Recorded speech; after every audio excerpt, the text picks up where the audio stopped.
Hey everyone, it's Kerilie McDowall from Ocean View Guitar Studio and Creative Services. How's it going? I'm just quickly looking around for my pick, but I may just have to go with it with, my fingers, which I've always loved playing guitar with fingers, classical or, fingerstyle, different types of approaches, to different sounds, more gentler sounds of the finger picking, But listen, I wanted to show you what a C major scale was because I promised I would do that. I've just been really busy, so I'm really glad to get to it to show you today. And so we're going to go with it. And if you got any questions, hit me up at KERILIE.com. Just scroll to the contact tab, send me a quick note. I'll get back to you as soon as I can. Send me your number and we'll connect, okay? Also, if you're interested in film, there's also courses under services there, or you can look in the store where you'll see tabs, for guitar lessons or workshops or business or film, okay? So it's all there on my website, okay? Just want to let you know now, okay? So, all right, now we're going to talk about the C major scale. It's kind of funny, but I just noticed that my shirt matches my guitar neck. So this is a maple neck, and by the way, new guitarists, you need to know that these maple necks are really great because they make you play a little bit faster, not that much faster, but a bit. And they're just really nice. They feel really nice on the fingers. I've always liked a good maple neck, but I also really like the rosewood, like for classical guitars, or I do enjoy a rosewood neck too, so it's kind of like a fine balance because I've really enjoyed playing a Gibson that had a rosewood neck, and I really love that. So anyway, okay, so yeah, and it does matter what your guitars are made out of. If you're an acoustic guitar player, you want to kind of really look closely at the type of wood they've built it with, and how long that's going to last long term, because some woods last longer than others, and I'm sure you can do a bit more research on the difference between spruce and cedar, or different types of woods that guitarists or luthiers may be using, okay? Especially if you're thinking about buying a luthier-made instrument, I highly recommend it. I mean, so there's some of the most beautiful instruments around. I had a beautiful Larrivee classical guitar for many years, and I just loved it so much, and somehow I sold it, and I wish now that I never had, because it was my favorite guitar of all time. Okay, so here we go. Well, I do love Fenders too, and Gibsons, so I can't say that it was my favorite of all time, but it was a really wonderful instrument. It was just so well built.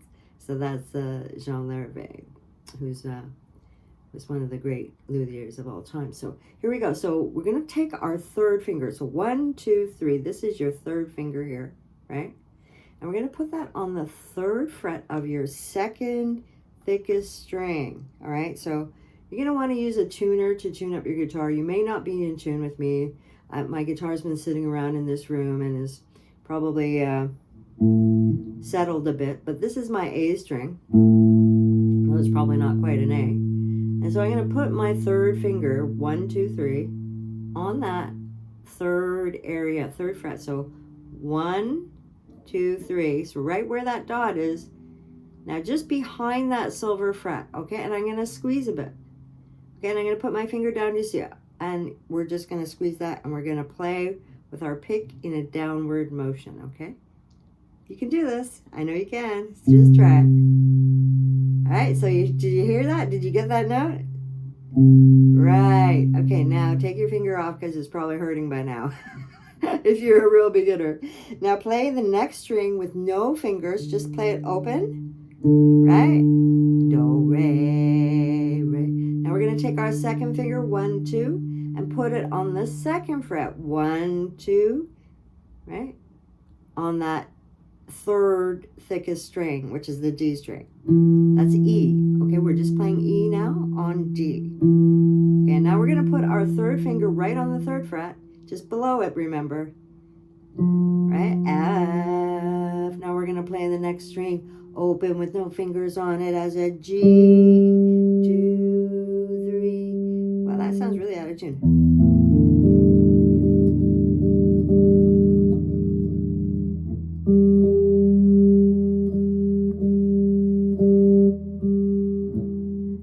So that's a G, so, La. So watch this. So that's A with your second finger on the third thinnest string. Okay, so that's A, right?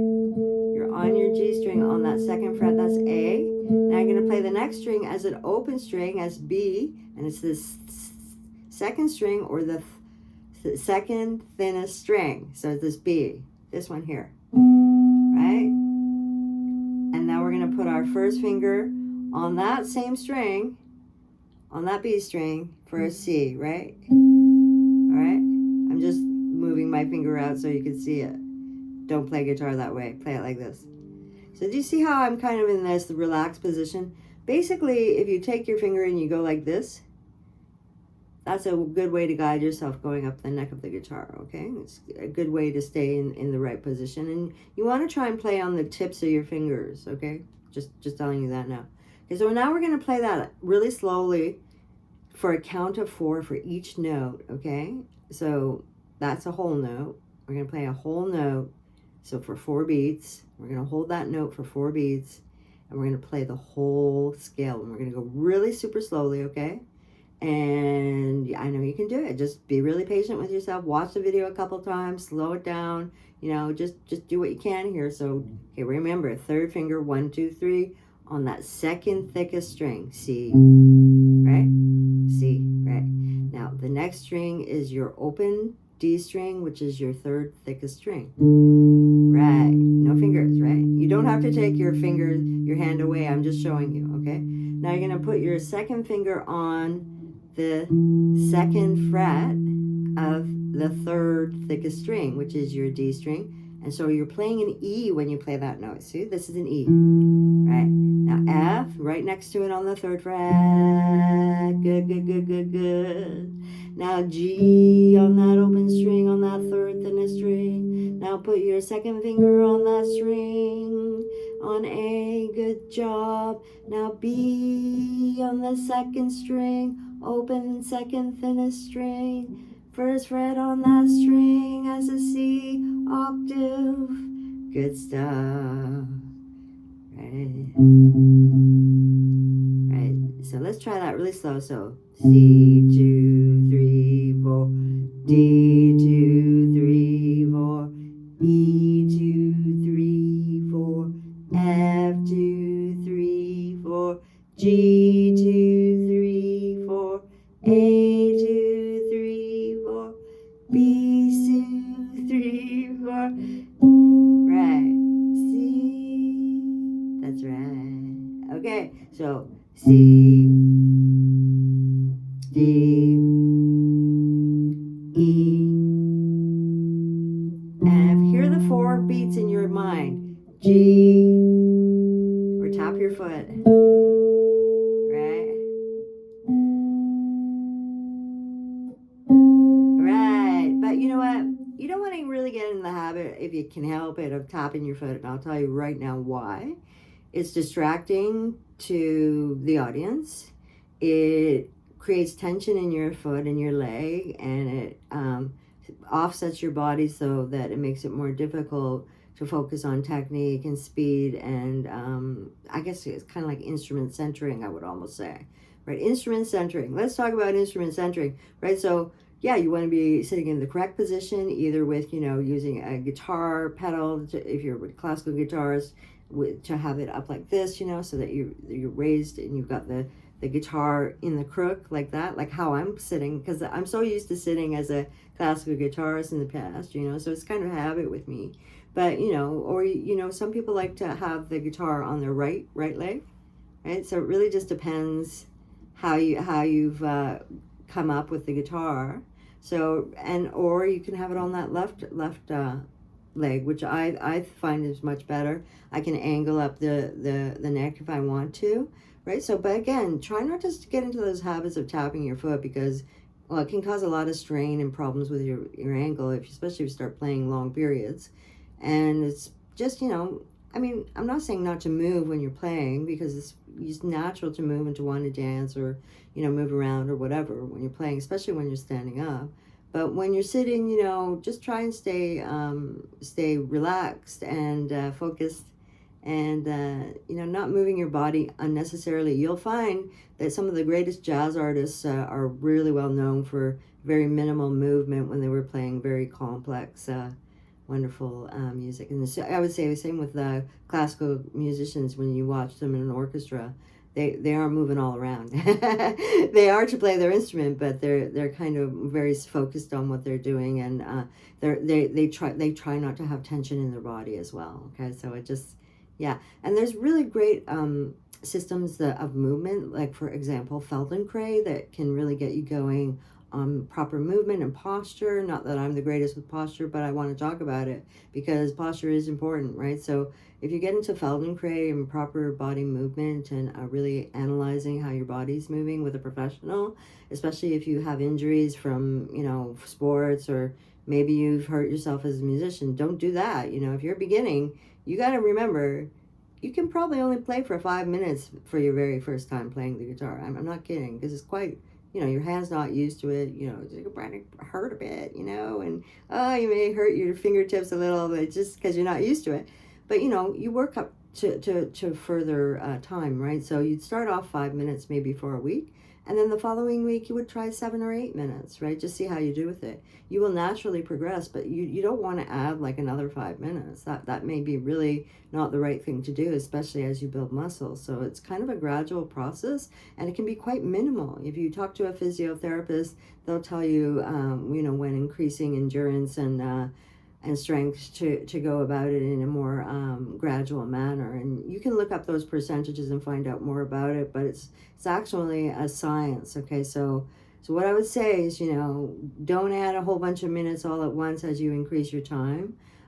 Listen to your body. When you start to feel tension and it starts to hurt, just stop, okay? And if it hurts the next day, you know, don't push it. You know, wait it out. Wait till the next day. You know, you're getting used to something that you haven't done before, and you're using new muscles, and you're building up your muscles, and I know you can do it. So let's play C major one more time. And remember, it's like do, re, mi, fa, sol, la, ti, do, right? So that's C major. Do, right? So I didn't sing it in the correct key because I have relative pitch. I don't have perfect pitch. Okay, so some of us have perfect pitch, others have relative pitch. When I was younger, I had it all memorized because I was a violin player and I'd been playing so much at that time, right? So, you know, and you hear certain tones, you may have certain tones memorized, but it doesn't mean that you're necessarily thinking of that stuff all the time. Okay, so you may find, oh yeah, I've got perfect pitch. I can always hear where it is, blah, blah, blah. That's great if you've got that gift. Relative pitch is more like you may be able to memorize certain tones and have a really good sense of where things are at just because of how you hear. Okay, so they're both valuable. Okay, so here we go. So C, good. D on the next open string, right? The second finger down on that string, on the second fret, right? Hit it in the right place, not like me there. Now put your F down on that third fret, right? Good. Now G is the next string. It's an open string. Remember, don't move your hand away. Keep it there. I'm just showing you. Now A on the second fret. Good on that string. Now B on the next open string. Now you're gonna play the first fret. You're just pinching a little bit. If you're not getting this, if you're not getting a sound and it sounds like this, either you're playing on top of the fret, which you shouldn't do, you have to play behind it, or you're not quite pinching enough, or you aren't quite on your tips enough, and you're maybe cutting off the string because your hands are all collapsed like that. Now we use hands like that when we play guitar, and we collapse them to play bars and stuff like that. But generally with technique, you want to be on the tips of your fingers, you know, right? See that? Like that. Right? So I'm just showing you a position. So, all right, guys. So, and why don't you start playing your first C chord, okay? So take your first finger and put it on that second thinnest string on C on that B string, right? Now play the top 3 strings. See that? So P, that's the note you want to play. And then just play the top 3 strings. The other ones are ringing, open strings with nothing on them. That's what that open string thing means. It means no fingers. So you've got G, C, E, right? Okay, good, guys. And that's a certain type of inversion of C major. Okay, so that's your first chord. Now just play it down, down, down, down. 1, 2, 3, 4. 1, 2, 3, 4. Now go down, up, down, up, down, up, down, up, down, up, down, up, down, up, down, up. Okay, that sounds really stiff and not very natural. So let's loosen it up a bit. So just really relax it, you know. I'm just trying to show you the technique. Okay, I think that's a good place to start with a 15-minute video. Hope you enjoyed learning C major, everyone. Remembering the balance and the equilibrium and the centering of the guitar, where you want your technique working for you, where you want to be on the tips of your fingers, where you want to be behind the fret, and where you just want to have fun and play some chords. So get to the chord playing. There's some lessons that you can check out on chord playing. I think with my past video from Silent Night's Good Christmas Song, you'll know when you've made a mistake because it's such a famous song, and you can learn some basic chords there. Okay, guys? You want some lessons? Hit me up. I'd love to work with you and see what you're up to and see how you're progressing. And hey, don't give up. It's a process. You'll get there, and have fun with it, guys. Take care.